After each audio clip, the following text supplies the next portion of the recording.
Les podcasts du Figaro. C'est l'un des grands paradoxes de la période estivale. Lutter pour conserver la ligne tout en s'autorisant un certain lâcher-prise.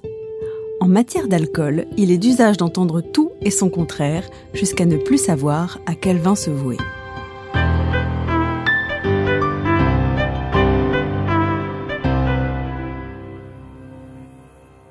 Saison par excellence des injonctions contradictoires, l'été se prête à l'excès comme à la retenue et aux bonnes résolutions comme à l'absence totale de règles préétablies.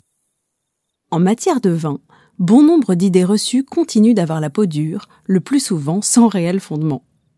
Afin d'y voir plus clair, nous avons interrogé deux experts passionnés de vin, Anthony Berthoud, nutritionniste et auteur de l'excellent ouvrage « Du bon sens dans notre assiette » et Nicolas Sahuc, diététicien rattaché au CRHU de Montpellier.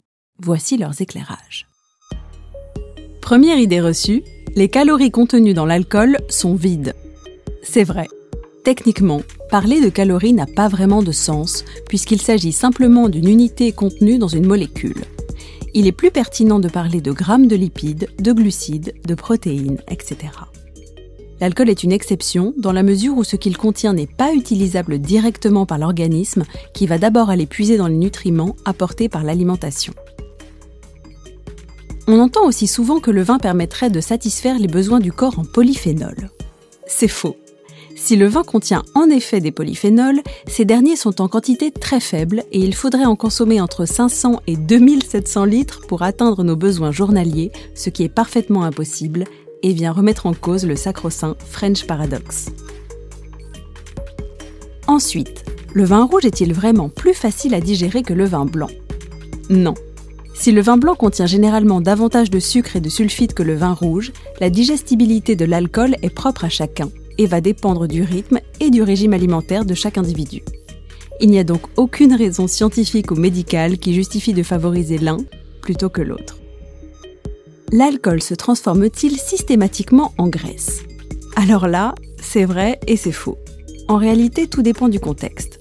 Le corps va en premier lieu aller puiser dans les calories apportées par l'alimentation avant de métaboliser celles contenues dans l'alcool. En cas de déficit calorique, elles vont être utilisées en énergie par l'organisme, mais jamais en priorité, et seront par conséquent stockées sous forme de graisse si l'apport alimentaire suffit à couvrir les besoins journaliers. On raconte aussi que l'été, mieux vaut boire de l'alcool en journée qu'avant d'aller se coucher. C'est faux.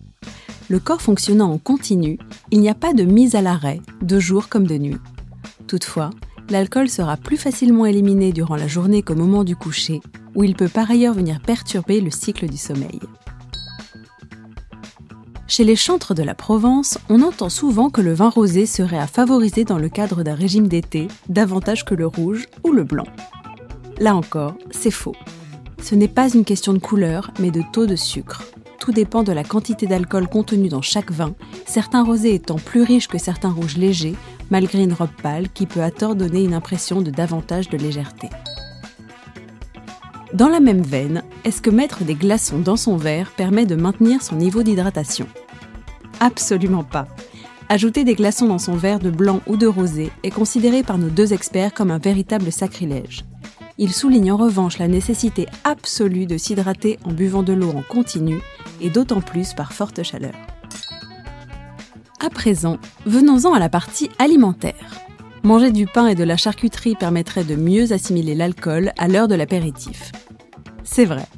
L'alcool étant absorbé par l'estomac, les aliments riches en graisses et en protéines vont venir ralentir le processus de digestion et par conséquent l'assimilation de l'alcool, tout comme ils retarderont un éventuel pic d'hypoglycémie. Toutefois, leur teneur élevée en calories implique de garder une certaine mesure, la modération étant par conséquent de mise sur la partie solide, comme sur son versant liquide. Pour finir, une petite lueur au bout du tunnel, pour ceux qui croient encore que le lendemain d'une soirée arrosée, la prise de poids est immédiate. Bonne nouvelle, c'est faux. Mesurer un poids du jour au lendemain n'est pas représentatif, car l'alcool crée un phénomène de rétention d'eau.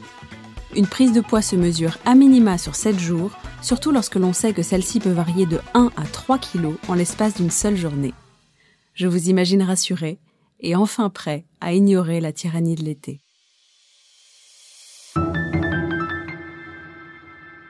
Merci d'avoir écouté ce podcast. Je suis Alicia Doré, journaliste vin. Vous pouvez retrouver Parlons Vin sur Figaro Radio, le site du Figaro et toutes les plateformes d'écoute. Si vous avez aimé cet épisode, n'hésitez pas à vous abonner et à donner votre avis. À bientôt.